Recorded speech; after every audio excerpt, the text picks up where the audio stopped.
Hello, everyone, and welcome to the Golden Astrologer Podcast. Today is Sunday, February 12th in the year 2023, and I am broadcasting from lovely, windy Escazú, Costa Rica.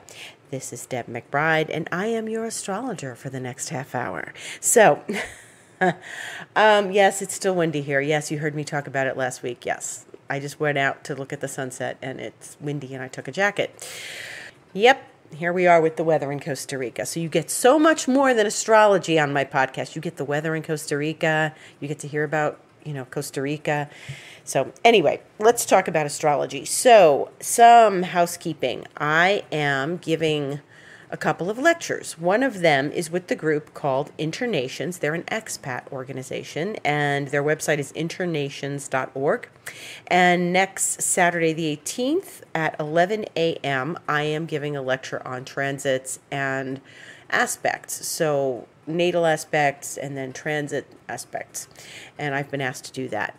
It's free for Internations members. And generally, it's not open to the public at all unless you are a member of Internations and you can come. So these are kind of basic astrology things, but it gets a good crowd and people get excited about it. And so it's usually very fun. But it's on Zoom. It's Saturday morning. Well, it's 11 my time if you are in another time zone, because the person who's hosting this is in Germany. And so it's like 7 p.m. or so for her, 7 p.m. So if you are in another time zone, please make the adjustment, 11 Central Standard Time. And that is Saturday the 18th. Then I am giving a lecture on my own lecture that I am hosting on February 21st. It's a masterclass about Saturn going into Pisces, Pluto going into Aquarius. But this is more than just the two of them, what they mean. It is about the time we're in and that we are shifting.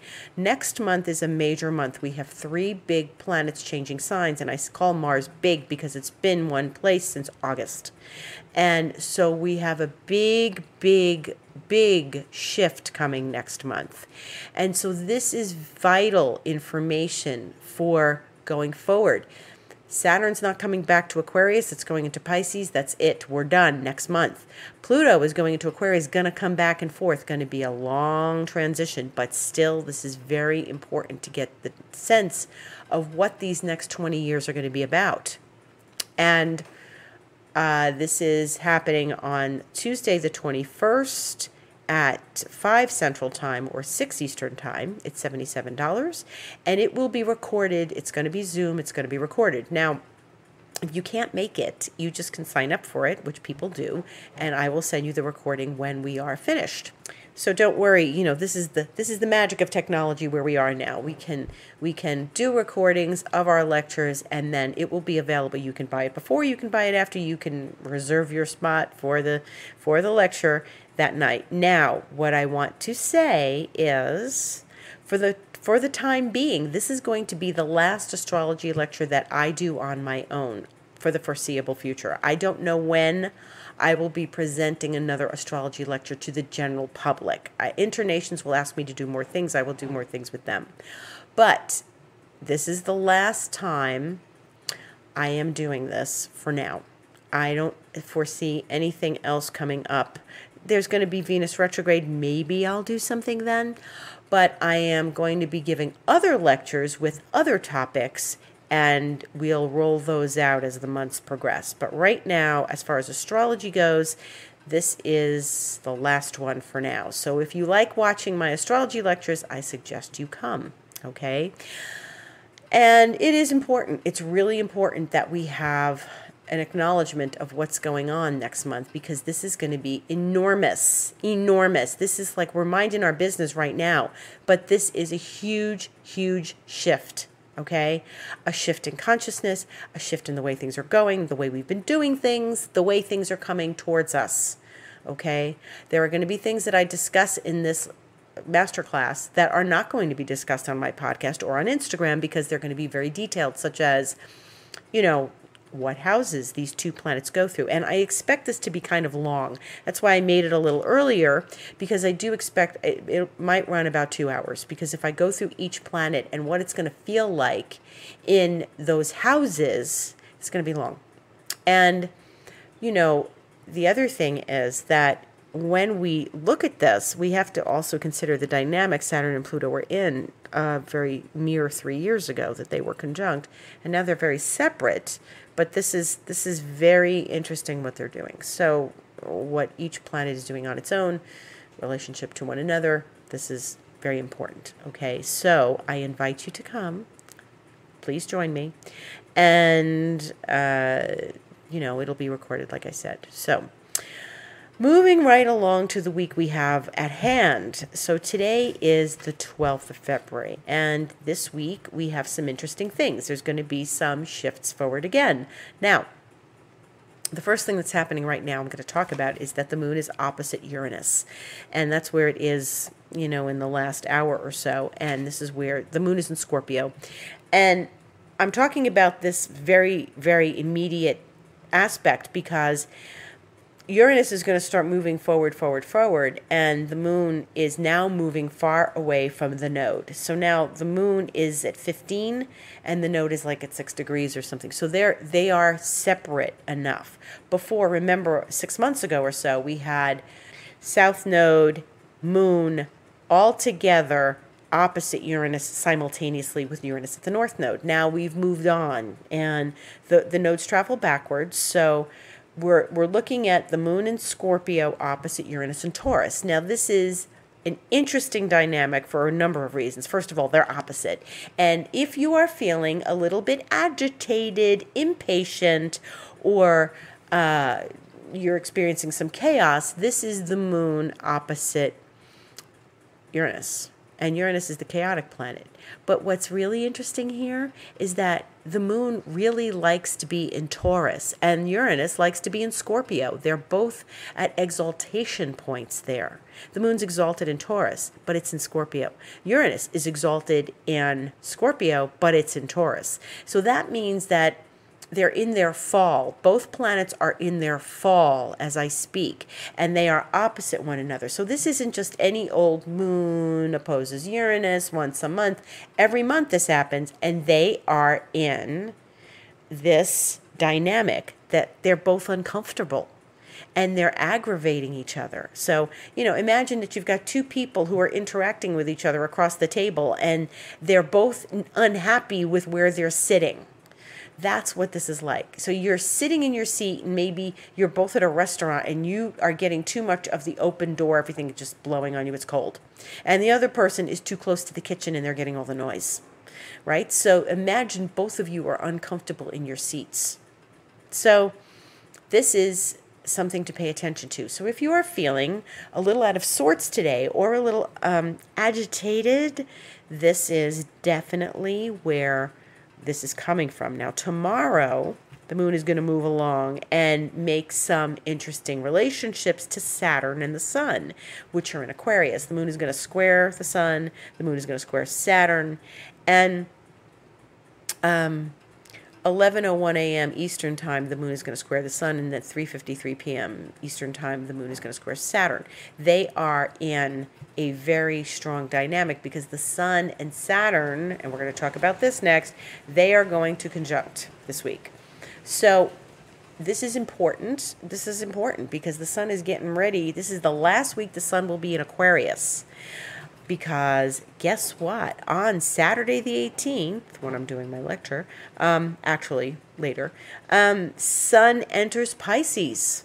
Sun will enter Pisces. It's leaving Aquarius. This is the last week of the sun in Aquarius till next year, till next January of 2024. Okay?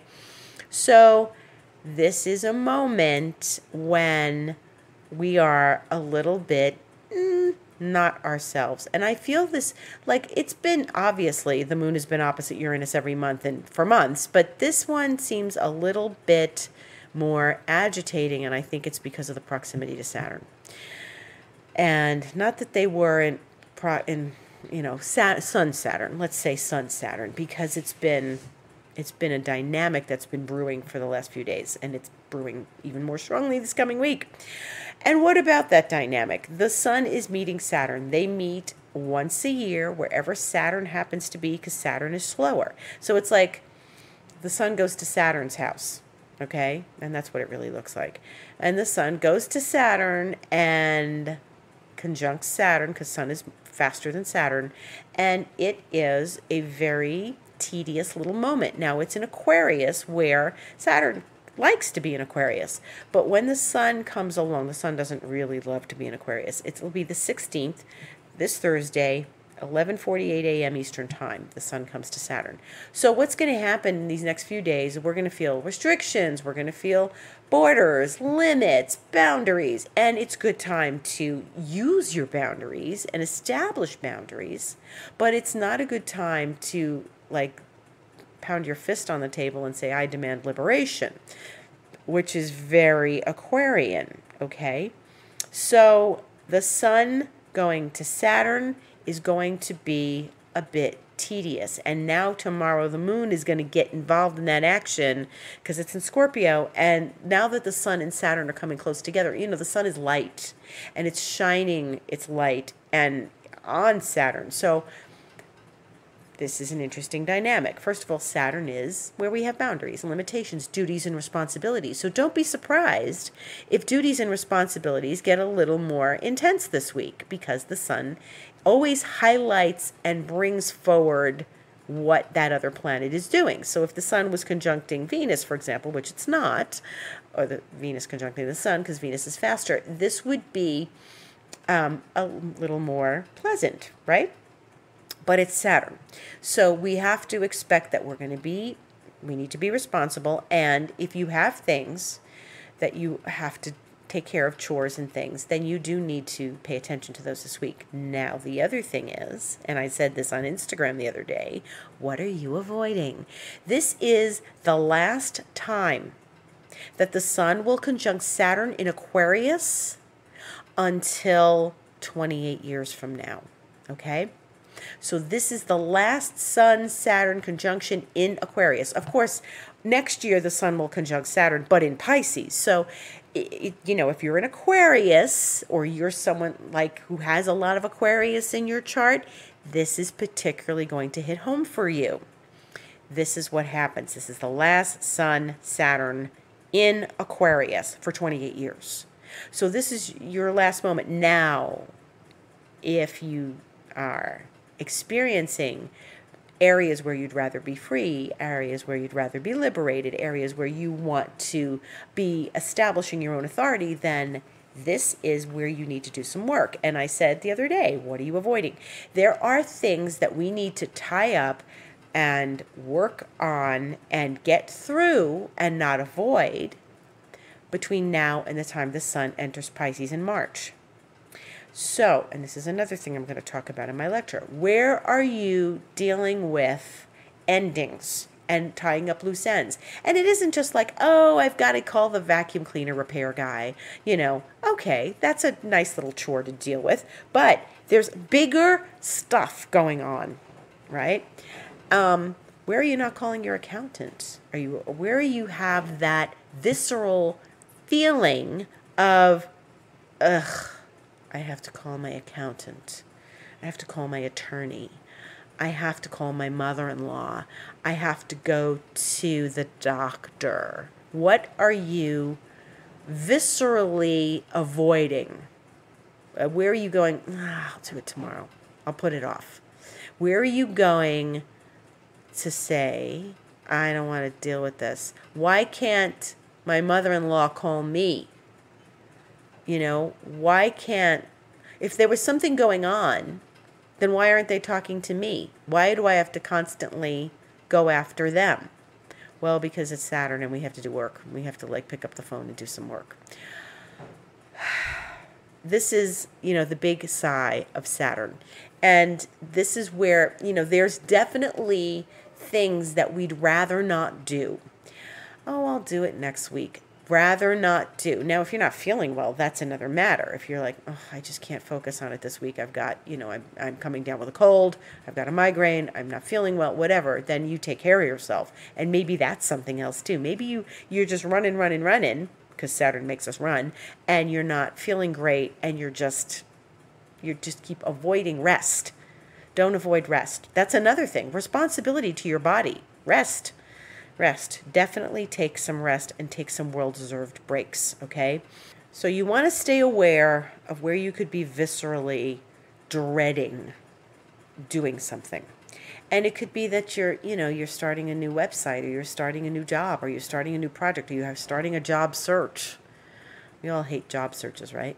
So wherever you need to prepare, these are the things that Saturn is asking us to tidy up and figure out and deal with, okay?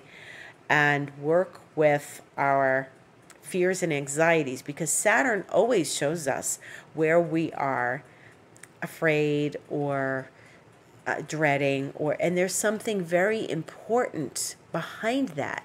Because if you are really avoiding something, there's a part of it that needs to happen in your life for you to move forward in your life.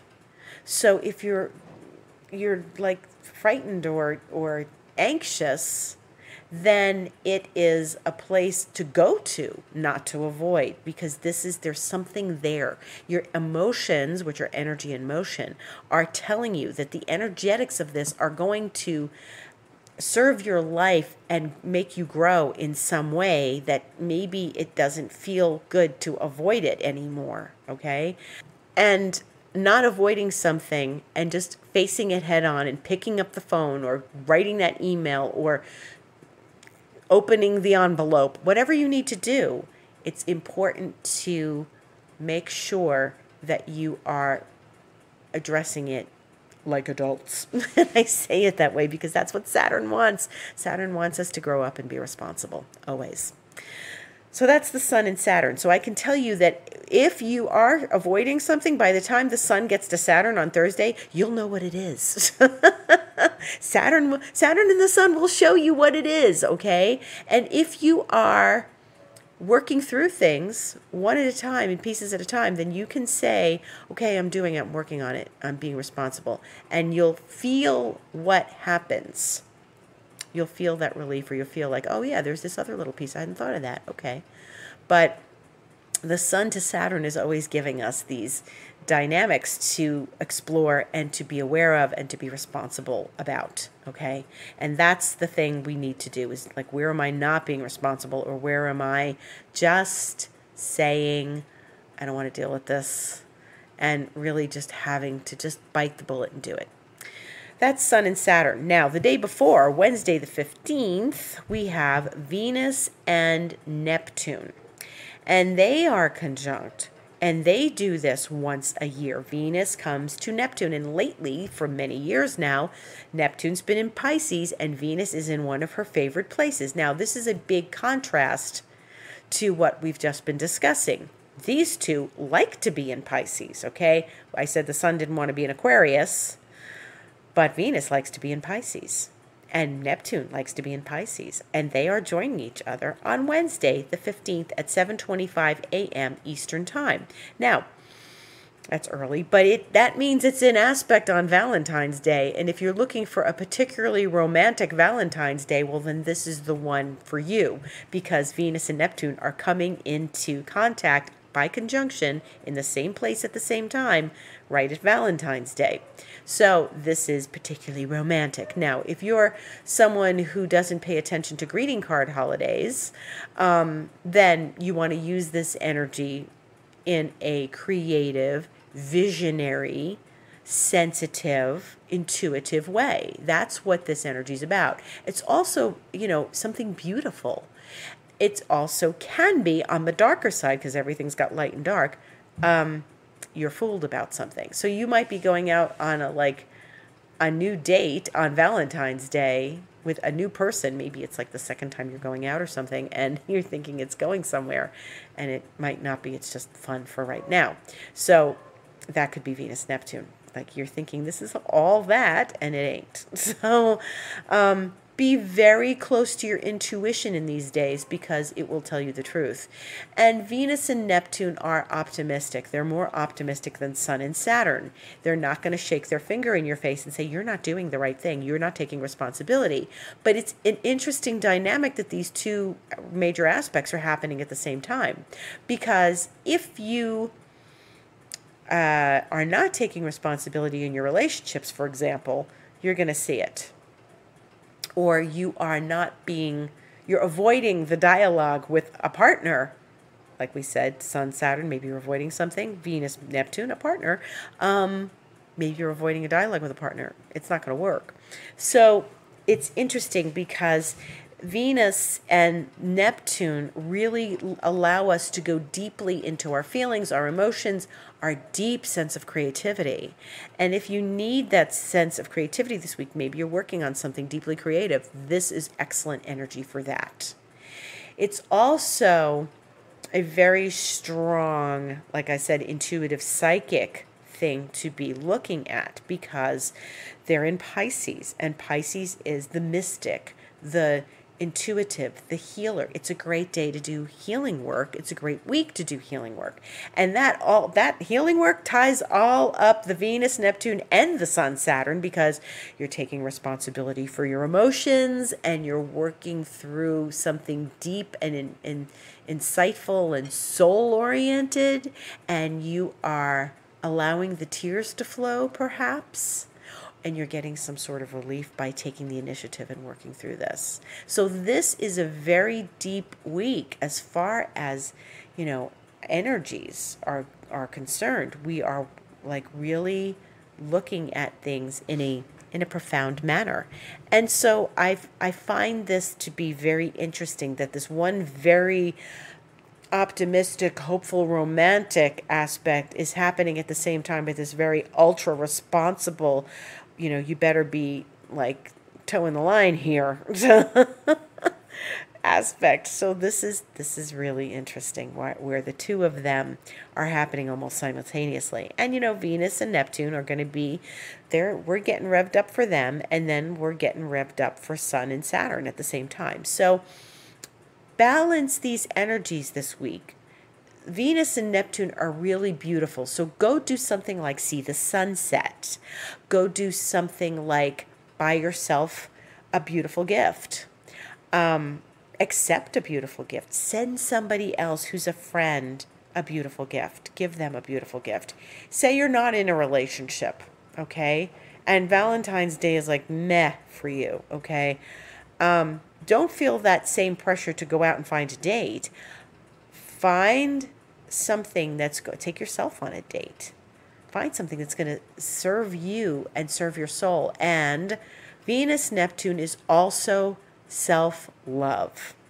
So we want to be very aware of loving ourselves on a deep level. That's not self-indulgence, okay? That's not buying a tub of ice cream and shoveling it down your throat thinking that I'm going to be good to myself. And it's very self-indulgent, and it's like not good to yourself because it's not healthy for you to eat all of that ice cream. But maybe you want to take yourself to lunch. Maybe you want to take yourself to a beautiful dinner. Maybe you want to take yourself for a massage or a spa treatment or something, or a beautiful walk in the park. So all of those things are things that we want to do to self-nurture, self-love, and generate that sense of deep peace and love within ourselves, okay? I like that Venus, Neptune comes before Sun, Saturn, because if you're beating yourself up under Sun, Saturn, then you'll have at least, some time to be nice to yourself before. But also, if you are, like I said, you don't want to be self-indulgent. So you don't want to eat the tub of ice cream and then the next day, Sun, Saturn, regret it, right? So do something lovely for yourself that's healing, that's special, that's nurturing, that gives your heart happiness. What brings you happiness? Fall in love with your life again. Fall in love with yourself again. It doesn't need to be a partner sending you cards, bringing you chocolates and flowers, okay? It doesn't need to be that. It doesn't need to be, you know, the romantic thing. Maybe it is, maybe it isn't. If you're in a relationship, it should be romantic regularly. You know, you have date night and stuff. It should be something really special on a regular basis. It shouldn't wait for Valentine's Day. So that's my lecture about Valentine's Day. So it's interesting that Venus and Neptune are coming at that time. Now, if you're not in a relationship, don't sit home and weep, because Venus and Neptune is very sensitive. Go do something for you. Okay? That means you need love. If you're going to weep, you need love. Okay? All right. Other things that are happening this week is the sun is going into Pisces. So like I said, the sun is going into Pisces. It's not coming back into Aquarius again. We're done with Aquarius as of Saturday the 18th at 5:34 p.m. Sun goes into Pisces. We're in a new thing. Now, that means the sun goes from being ruled by Uranus and Saturn as co-ruler to Neptune. So we're shifting out of the Uranian time and we're moving into the Neptunian time. And we're getting tastes of this with that Venus-Neptune. And it is now like the second sign is finishing of the year. We finished Capricorn, now we're going to finish Aquarius. So this is the last week of Aquarius. And like I said, this is the last time Sun and Saturn are going to meet in Aquarius. So what Aquarius lessons have you learned? Where did you experience freedom? Where did you want liberation? Where did you want autonomy? Have you achieved those things?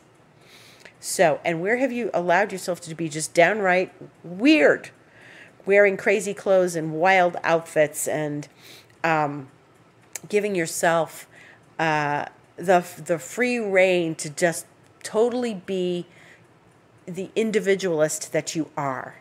Okay? If you haven't gotten those things in, make sure you do it this week. Wear your most outrageous outfit, your most outrageous hat, crazy sunglasses. It's the last week of Aquarius. Make it all happen. Go right out there and express yourself deeply, profoundly, individually. That's what you want to do this week if you haven't in these last 3 weeks. And then we have nice Mercury that is in Aquarius now. And so now he's in Aquarius and he's all revved up in Aquarius these last couple days. And he's like, you know, thinking and figuring and analyzing and doing and thoughtful. And he's got some brilliant and wild ideas. So let that Mercury, planet of communication, speak. And let your wild ideas, the deep creativity, that what if we got outrageous and we tried this, think outside the box, energy to flow in a meaningful, profound way. The innovation. Use the muscles that are not often used. Don't keep going down the same path of, you can be an expert in something, but you've got to change things up a little bit once in a while. And that's what Mercury in Aquarius once a year invites us to do. Change up your ideas. What if we did this instead of that? Think about what you're doing. Do the opposite. Try some opposite energies, upside down energies. Look at it from a different perspective. That's what Mercury in Aquarius is going to help us do in these next weeks. Mercury will talk to Jupiter on Friday the 17th, next Friday, and they are speaking very sweetly to each other, 9:13 p.m. on Friday night, Eastern Time. And Mercury and Jupiter have a lot to say, because that means we're going to be more verbose, we're going to be more thoughtful, we're going to open up our minds more. So there's a lot of openness to the mind this week, and I highly recommend allowing your ideas to flow. Do some free writing. Do some free opening of ideas and thoughts in your mind. And then our friend Venus, who's in Pisces, is going to talk to Pluto sweetly on Sunday the 19th, 12:05 p.m. Eastern Time. She's going to have a lovely chat with Pluto, who is at the very end of Capricorn, and they're going to have this conversation, maybe for the last time, this sextile from Capricorn, where Pluto is, to Venus and Pisces, because next year, at this time of the year, when Venus is in Pisces, he's going to be in Aquarius, right? Pluto will be in Aquarius as of next January, And I don't think Venus in Pisces is going to speak to Pluto in sextile this way again. So, fascinating. Another last aspect. So this is a lifetime last aspect. Venus in Pisces, sextile Pluto in Capricorn. That's a very lovely dynamic, meaning friendships deepening, relationships deepening, communication and feelings deepening, projects, creative projects deepening. That's what those are. That's what Venus and Pluto do together. That's the explanation of what that feels like. So it's an interesting week to go deep. Go deep with yourself. Go deep on varieties of levels in your thoughts, in your ideas, in your emotions, in your feelings, and don't be afraid. So this is the message of the week. Don't be afraid to go deep. Allow the depth to flow and be with you. And whatever it brings up, it brings up. This is the week to be a little bit of a hero to yourself this week. Allow yourself to go deeper and be proud of yourself for doing it. Okay? So that is about it for the week. And next week on the 19th, we will meet again. There's a new moon, and that will be in Pisces because we'll already be in Pisces. But it's like the moment of, it's either Pacific or Eastern time. It's going to be Sunday or Monday, depending on where you live in the United States. But then if you are in a foreign country and another place other than North America, you're going to be feeling that new moon really on Monday. So really probably the only time zone that's getting it is Pacific, unless you're in Hawaii. Hawaii will get it Sunday. So yeah, that new moon will probably be more like Monday the 20th for most of us. And this is the week in between the full moon and the new moon. It's the fourth quarter that we'll experience tomorrow. And in gardening terms, this is in Spanish, meguante. So when we have the time between the full moon, which was last week, and next week, which is the new moon, there's 1 week in between. That's this week. And that's the time to clip your plants, do a lot of good gardening for your garden. And so I transplanted my roses today into bigger pots.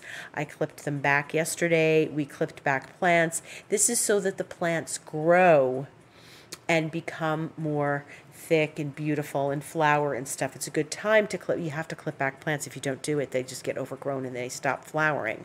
And so, and they stop, like, they get kind of spindly and stuff. So the good time to, like, work with plants is between the full moon and the new moon. So that's a new perspective if you didn't know that. Happy Valentine's Day. Have a beautiful week. And remember that my lecture is available. I'm going to be giving that on the 21st, and we'll talk about it again next week one more time. And that's Saturn in Pisces, Pluto in Aquarius. It's the big shift.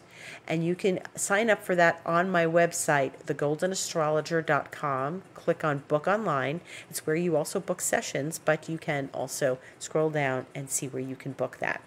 And if you are inclined, Instagram, my Instagram is The Golden Astrologer, and you can book it through there too, because it will take you right to the link. You can go into my stories where I have links and offers, my little circle that says offers in my profile.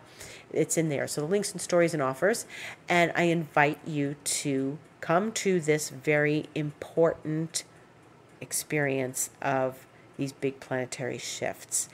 Thank you for listening. Gratitude to one and all. Have a beautiful week. Love yourself. Go deep. Don't be afraid. Thanks for listening.